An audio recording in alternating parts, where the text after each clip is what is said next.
बिस्मिल्लाहिर्रहमानिर्रहीम। बहुत ही अदब के साथ देखने और सुनने वालों को मेरी तरफ से अस्सलामु अलैकुम वरहमतुल्लाहि वबरकातुहू। जी नाजरीन, आप देख रहे हैं सुहेब इस्लामिक चैनल। नाजरीन, आपने अभी तक दुरूद पाक नहीं पढ़ा तो पढ़ लीजिए।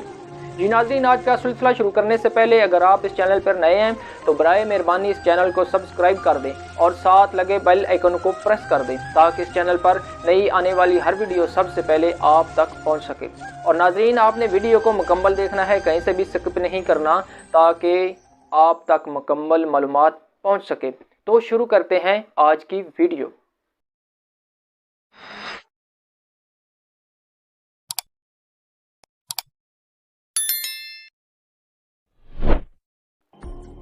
हमने जब अपने माशरे में आँख खोली तो एक खूबसूरत जहालत का सामना हुआ।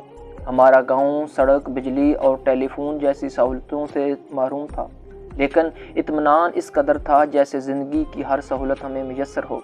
कायनात की सबसे खूबसूरत चीज़ जो मुयस्सर थी वो थी मोहब्बत। कोई गैर नहीं था, सब अपने थे। ननियाल की तरफ वाले सब मामे, मासियाँ, नाने, नानियाँ हुआ करती थी और ददियाद की तरफ वाले सारे चाचे, चाचियाँ, फूफियाँ, दादे, दादियाँ हुआ करती थीं। ये तो जब हमें नया शऊर मिला तो मालूम हुआ कि वो तो हमारे चाचे मामे ना थे बल्कि दूसरी बरादरियों के लोग थे। हमारे बुजुर्ग बड़े जहल थे, हमें एक का होता तो सारे मिलकर करते।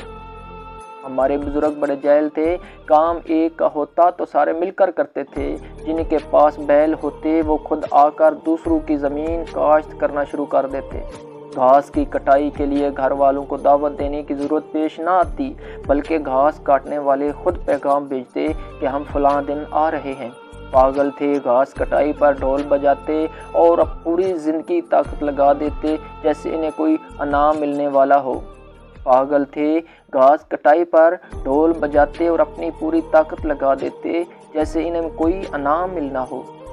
जब कोई घर बनाता तो जंगल से कई मन वजनी लकड़ियां दुश्वार रास्तों से अपने कंधों पर उठा के लाते, फिर कई मन मट्टी छत पर डालते और शाम को घी शक्कर के मज़े लौटकर घरों को लौट जाते। जब किसी की शादी होती तो दूल्हे को तो मेहंदी लगी ही होती थी, बाकी घर वाले भी जैसे मेहंदी लगाए हुए हों, क्योंकि कुछ जहल खुद आकर काम करना शुरू कर देते थे। इतने पागल थे, अगर किसी से शादी की दोस्ती कर लें तो उसे ऐसे निभाते जैसे सस्सी ने कच्चे घड़े पर दरिया में छलांग लगा कर निभाई। मक्की कुटाई यानी मकई की कुटाई ऐसे एक एक दाना साफ करते जैसे कोई दोशीज़ा अपने बाल संवारती है।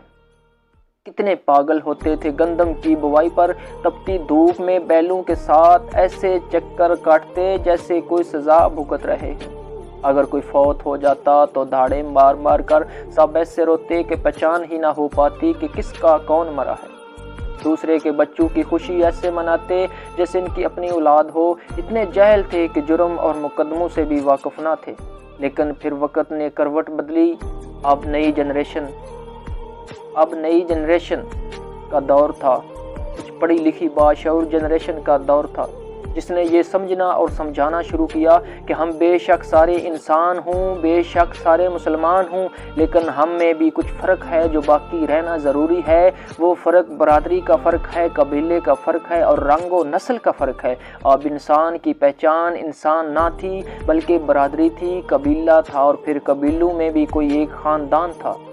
अब हर एक साबित करना चाहता था कि मेरा मर्तबा बुलंद है और मेरी हैसियत इम्तियाजी है। इसके लिए ज़रूरी था कि वो दूसरे को कम तर कहे और समझे।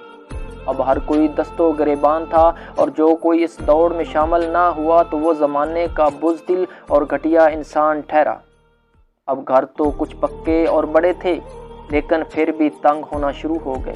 वो ज़मीनें जो एक दूसरे को करीब करती थीं, जिनका पेट चीर कर गला उगता था, जिसकी खुशबू से लुत्फ़ लिया जाता था, अब वो नफ़रत की बुनियाद बन चुकी थी। शऊर जो आया था, अब हर एक को पटवारी तहसीलदार तक रसाई हो चुकी थी और फिर ऊपर से निज़ाम वो जिसका पेट भरने को एक दूसरे से लड़ना ज़रूरी था। अब नफ़रतें हर दहलीज पर पहुंच चुकी थीं। हम अपनी वो मता जिसे मोहब्बत कहते थे वो गंवा चुके थे। अब इंसानियत और मुसलमानियत का सबक तो जहर लगने लगा। अब इंसानियत और मुसलमानियत का सबक तो जहर लगने लगा था। اب تو خدا بھی ناراض ہو چکا تھا، پھر نفرتیں اپنے انجام کو بڑی، انسان کے قتل پر آمادہ ہو چلا تھا۔ برتری کے نشے میں ہم گھروں کا سکون تباہ کر چکے تھے۔ ہم بھول چکے تھے کہ کائنات کی سب سے بڑی برتری تو اخلاقی برتری ہوتی ہے۔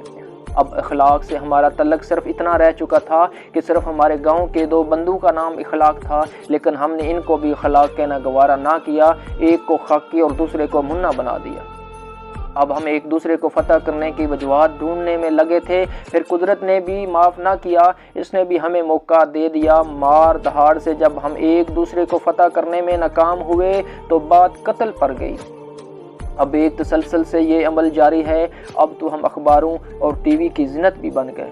اب شاید ہی کوئی ایسا دن ہوگا جس دن عدالتوں میں ہمارے گاؤں کا کوئی فرد کھڑا نہ ہو۔ FIR اتنی ہو چکی کہ اب ڈھونڈنا پڑتا ہے کہ ہمارے گاؤں کا کوئی ایسا فرد بھی ہے جس پر کوئی کیس نہ ہو۔ اب ان جاہل بزرگوں میں سے کم ہی زندہ ہیں، جو زندہ ہیں وہ زندگی اور موت کی کشمکش میں ہیں۔ ان میں سے اگر کوئی مرتا ہے تو دوسرا اس کا منہ تکنے کی خواہش کرتا ہے، لیکن ہم باشعور لوگ اسے یہ جاہلانہ کام کرنے کی اجازت نہیں دیتے، کیونکہ اس سے ہماری توہین کا خدشہ درپیش ہے۔ ان نفرتوں نے صرف انسان ہی نہیں بلکہ سکول اور مسجدیں بھی تقسیم کر دیں۔ اب تو اللہ کے گھر بھی اللہ کے گھر نہیں رہے، ہر کوئی اندر سے ٹوٹ چکا ہے لیکن پھر بھی بضد ہے۔ وہ نفرت کا علاج نفرت سے ہی کرنا چاہتا ہے۔ اب محبت کا پیغام برادری اور قبیلے سے غداری سمجھا جاتا ہے۔ اب دعا بھی صرف دعائے خیر ہوتی ہے۔ دعائے خیر کا ایک عجب مفہوم نکال رکھا ہے، ایک دوسرے سے نفرت کا اظہار کر کے اس کے ساتھ مکمل بائیکاٹ کا نام دعائے خیر رکھ دیا گیا ہے۔ لیکن سوال یہ ہے کہ آخر کب تک کیا ہی اچھا ہوا اگر ہم آج ہی سنبھل جائیں، اپنے اندر کی ساری نفرتیں مٹا کر دوسرے کے حق میں دعا کرنے کی کڑوی گولی کھا لیں، پھر ممکن ہے اللہ بھی ہمیں معاف کر دے اور ہم اس نفرت کی آگ سے نکل جائیں، تاکہ کوئی بچہ یتیم نہ ہو، کسی کا سہاگ نہ اجڑے، کسی کی گود خالی نہ ہو، تاکہ ہم زندگی جیسی قیمتی نعمت کو جی سکیں، اس کائنات کے حسن سے لطف اندوز ہو سکیں اور اپنی آنے والی نسلوں کے لیے ایسا ماحول پیدا کر سکیں کہ وہ شعور، عمل و کردار کی ان بلندیوں پر جائیں کہ وہ خوبصورت جہالت پھر لوٹ آئے جس نے انسانوں کو اعلیٰ اخلاق کے درجے پر کھڑا کر رکھا تھا، کہ وہ خوبصورت جہالت پھر لوٹ آئے جس نے انسانوں کو اعلیٰ اخلاق کے درجے پر کھڑا کر رکھا تھا۔ جی ناظرین، ویڈیو مکمل دیکھنے کے لیے بہت بہت شکریہ۔ اگر آپ کو یہ ویڈیو پسند آئی ہو تو کمنٹ سیکشن میں اپنی قیمتی رائے کا اظہار ضرور کیجیے گا، تاکہ ہم آپ کے لیے اچھی سے اچھی ویڈیو اپلوڈ کر سکیں۔ جی ناظرین، آپ اپنا اور اپنے پیاروں کا ڈھیر سارا خیال رکھیے اور مجھے دیجیے اجازت۔ اگلی ویڈیو تک کے لیے اللہ نگہبان۔